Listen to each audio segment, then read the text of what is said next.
नमस्कार, बंजारा बीट्स में आपका स्वागत है। मैं हूं ज्योति प्रकाश खरी। आज हम आपको मिला रहे हैं एक बुंदेलखंड के एक ऐसे सीनियर सिटीजन डॉक्टर साहब से जिनका शौक ही अपना अलग हटके रहा है। उनके पास हजारों पेन हैं। चलिए उनसे पूछते हैं उनके शौक की शुरुआत कहाँ से हुई।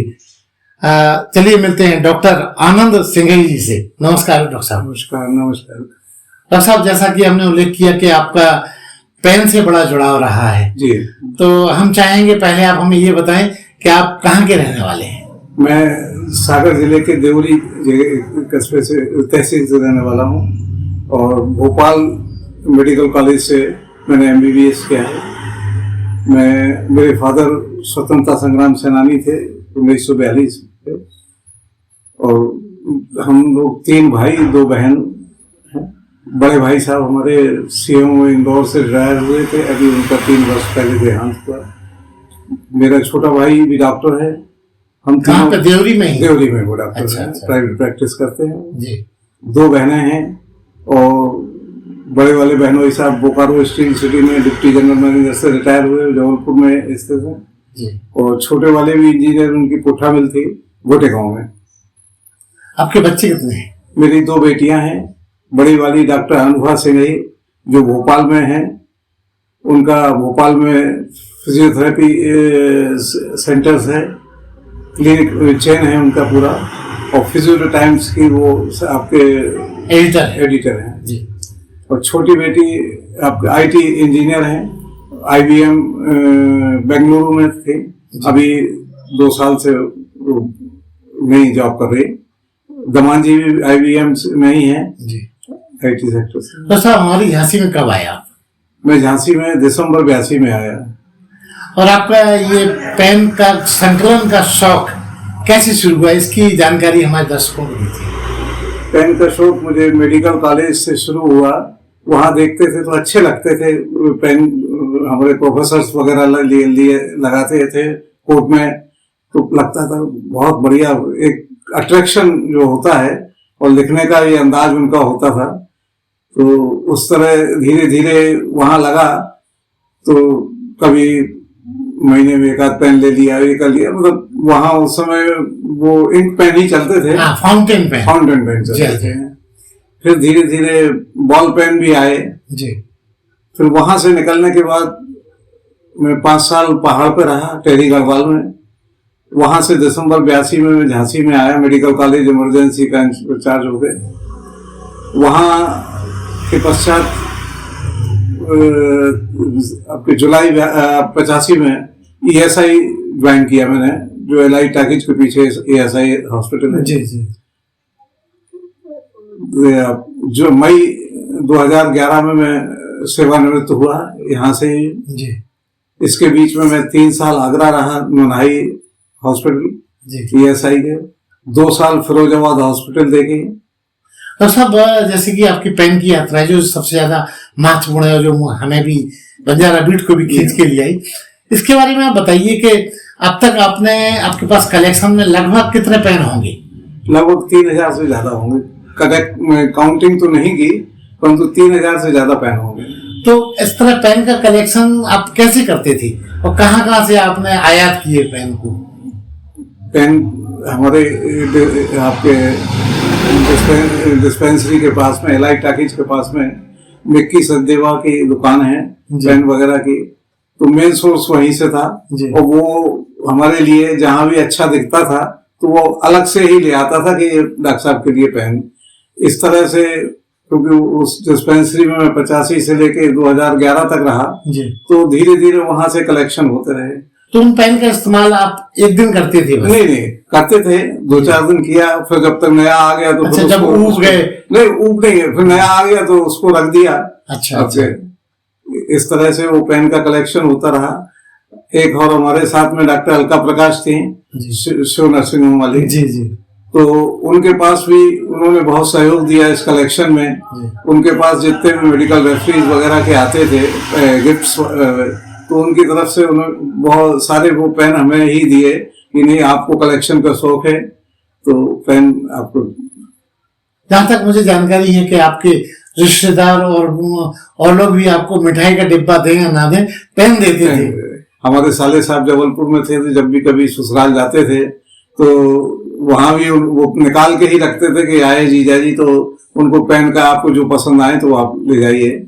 ऐसे ही हमारे साड़ू भाई की बेटी वगैरह बॉम्बे में है, तो वो जब भी आती थी तो पेन वगैरह लाती थी। बेटियां हैं हमारी, वो भी उनके कुछ ऐसा स्पेशल पेन भी है जो बहुत अलौकिक हो और जो बहुत महंगा हो या कुछ विलक्षित हो आपके पास, आपके कलेक्शन में? अब हाँ, 4 से 8 पेन तो ऐसे थे जो 200, 500, 700 रुपए तक के थे। उस दौर में इसका मूल्य ज्यादा होता था। उसका ज्यादा उस जमाने में तो ये मूल्य बहुत था। जी जी।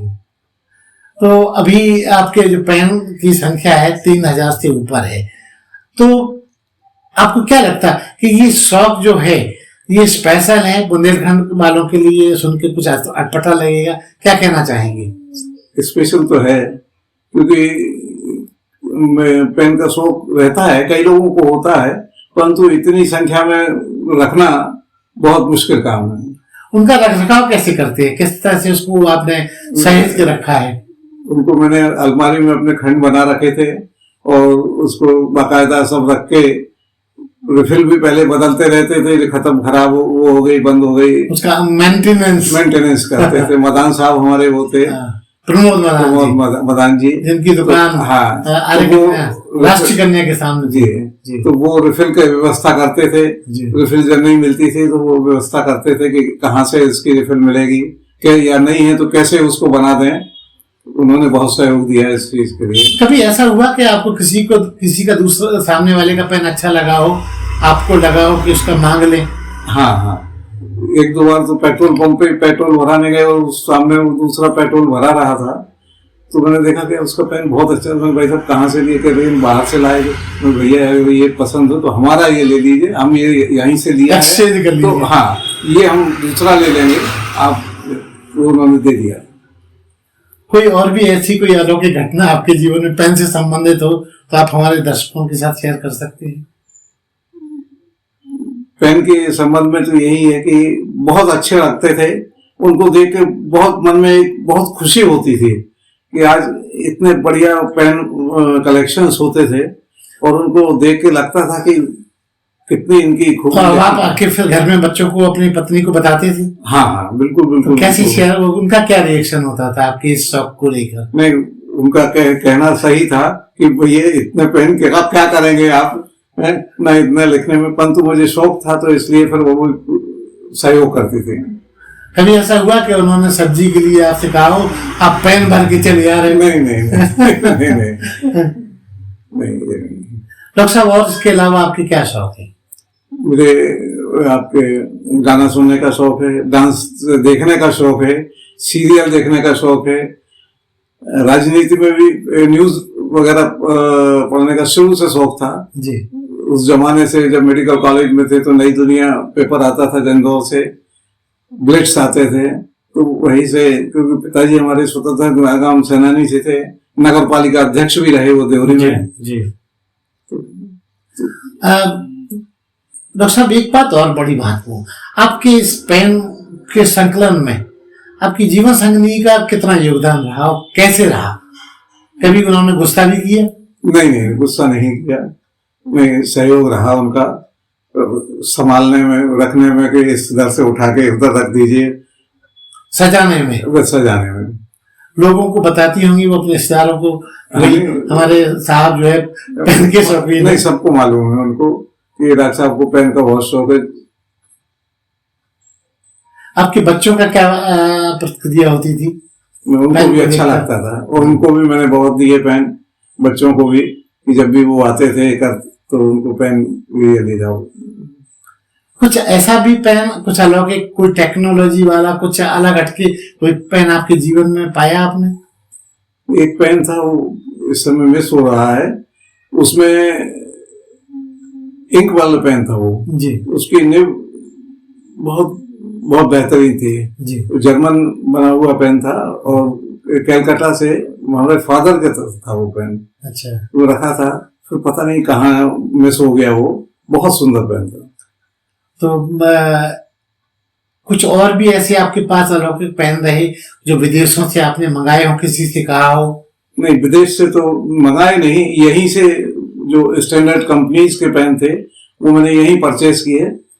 चैनू ज्ञान मंदिर में है, वहां से भी बहुत पेन किए। इंग्लिश बुक डिपो है सदर मतलब ये माना जाए कि आप जब भी कभी बाजार के लिए निकलते थे तो पेन को खोजते थे? जरूर जरूर जरूर। मतलब सारा ध्यान आपका पेन की तरफ रहता? बड़े बाजार गए या मानिक चौक गए तो फिर देखते रहते थे। विद्या मंदिर में है तो वहां भी कि पेन कोई अच्छा आया हो तो। कभी पेन की वजह से आप कभी किसी मुश्किल में पड़े? नहीं नहीं नहीं नहीं। किसी से पेन मांगा उसने नहीं दिया हो, ऐसा हुआ? नहीं नहीं, इस टाइप का इंसिडेंस तो नहीं आया। सभी से मांगना तो वो नहीं था, परंतु ये था कि अगर लेकिन आपकी नजर रहती थी, किसी फंक्शन में जाएंगे तो लोगों के कपड़ों पे नहीं, आप पेन पे आपकी नजर रहती थी। डॉक्टर साहब, क्योंकि आप काफी वरिष्ठ हैं, काफी सीनियर सिटीजन हैं, क्या लगता है आप नई पीढ़ी को, आप इस को अगर ये हमारा ये प्रोग्राम देख रहे हैं, बच्चे देख रहे हैं नई पीढ़ी के, आपको क्या लगता है किस तरह का मैसेज आपके इस पेन से जाएगा? कलेक्शन किसी चीज का हो, पेन का कलेक्शन है, की रिंग्स का कलेक्शन है, कई लोगों को सिक्के कलेक्ट है, सिक्का कलेक्शन। इसके पहले डाक टिकट का भी कलेक्शन होता था। मेडिकल कॉलेज के बिल्कुल, भोपाल मेडिकल कॉलेज के बिल्कुल पास में मेन पोस्ट ऑफिस था, जीपीओ जी। उधर भी फर्स्ट कवर निकलते थे तो हम लोग दो तीन फ्रेंड्स थे तो उन लोगों को भी वो था तो वो लेने जाते थे। फिर मेडिकल कॉलेज छूट गया, फिर ये कलेक्शन वगैरह उधर से वो नहीं हो पाए। तो वो कभी ऐसा हुआ डॉक्टर साहब कि आप किसी अच्छे पेन से लिख रहे हो तो किसी मरीज ने आपसे पेन मांग लिया हो? नहीं नहीं, नहीं मरीज नहीं, इस टाइप के नहीं रहे जी। डॉक्टर साहब, पेन संकलन के अलावा आपके और भी ऐसे कोई हिडन शौक हैं जो हमारे दर्शकों को गुदगुदा सकते हैं? फोटोग्राफी का शौक था जी, है अभी भी जी। और पहले पहाड़ पे रहे 5 साल तो मसूरी, देहरादून, ऋषिकेश, हरिद्वार और चंबा वगैरह जो हमारा क्षेत्र था जी, तो वहाँ फोटोग्राफी बहुत अच्छा, गंगा के किनारे देखना, बैठना और उसमें तो बहुत अच्छा लगता था। फिर इसके बाद यहाँ भी बहुत अच्छे फोटो वगैरह बच्चों के साथ में पूरे जाना आना, फोटोग्राफी का शौक था जी। तो सब ऐसा और कोई मीठा शौक जो अलग हटके हो, अभी कुछ भूल रहे हो अगर आप? पानी बताशे का शौक था, पानी बताशे आज भी है। अच्छा, तो वो तो आमतौर पर महिलाओं को ज्यादा होता है। नहीं नहीं नहीं, हमें भी बहुत था। तो बरसों से आप पी रहे हैं? बरसों से। कोई खास जगह? नहीं, अब तो सभी जगह खास है। वैसे नारायण का भी है, परंतु नारायण अब सदर उतना जाना नहीं होता, परंतु ये एलवीएम के पास में है, अग्रवाल वालों के वहाँ है, या कोतवाली के सामने है, या बीकेडी चौराहे पर है, आगरा चाट वाले उनके यहाँ। मतलब झांसी में जहाँ बेहतरीन पानी के बतासे मिलते हैं तो आप उनको भी ढूंढते रहते हैं? बिल्कुल बिल्कुल। चाट का भी शौक था, आज भी है। डॉक्टर साहब, कभी ऐसा हुआ कि आपकी पत्नी किसी नए शहर में गई हो, वो वहां शॉपिंग कर रही हो और आपका ध्यान सिर्फ पेन की दुकानें ढूंढने में लगा हो? हाँ, नहीं, बाहर जाते थे तो ये चीज तो होती थी कि ये साड़ी देख रही है, ये देख रही, तो लगता था कि हम पास में कोई पेन वगैरह की दुकान दिख जाए तो देखें। शौक था उस समय बहुत, तो इससे कभी कभी तो मतलब चोरी करके भी आपने पेन खरीदे बिना बताए? हाँ, मैं तो खरीद लाता था। अच्छा। तो साहब, बंजारा बीटेक एकेडमी इंफॉर्मेशन देने वाला चैनल है। आप जैसे विलक्षित प्रतिभाओं को हम लोग खोजते रहते हैं और हम चाहते हैं कि बुंदेलखंड में आपसे लोग इंस्पायर्ड हों, तो हम चाहेंगे हमारे दर्शकों को एक छोटा सा कोई संदेश दीजिए। अच्छी चीजों पे ध्यान रखना चाहिए लोगों को और अपने स्वास्थ्य के ऊपर ध्यान दें। आज के समय में कोरोना वगैरह की बीमारी के बाद लोगों को स्वास्थ्य बहुत जरूरी है, क्योंकि बच्चों में जो आजकल मानसिक प्रवृत्ति चल रही है कि टेंशन से घबरा के, चाहे एग्जाम का टेंशन हो, चाहे असुरक्षा का टेंशन हो, चाहे आर्थिक परिस्थितियों के कारण लोग सुसाइड की तरफ बढ़ते हैं, वो गलत चीज है। उस तरफ से उनको हटना चाहिए जी। तो ये थे डॉक्टर आनंद सिंघई, जो अपनी पेन की यात्रा के साथ साथ गोलगप्पे की यात्रा के बारे में भी बंजारा बीट के साथ अपनी बात शेयर कर रहे थे। डॉक्टर साहब, बंजारा बीट से बात करने के लिए बहुत बहुत धन्यवाद। धन्यवाद धन्यवाद। इस चैनल को लाइक और सब्सक्राइब करना ना भूलें। देखते रहिए बंजारा बीट्स।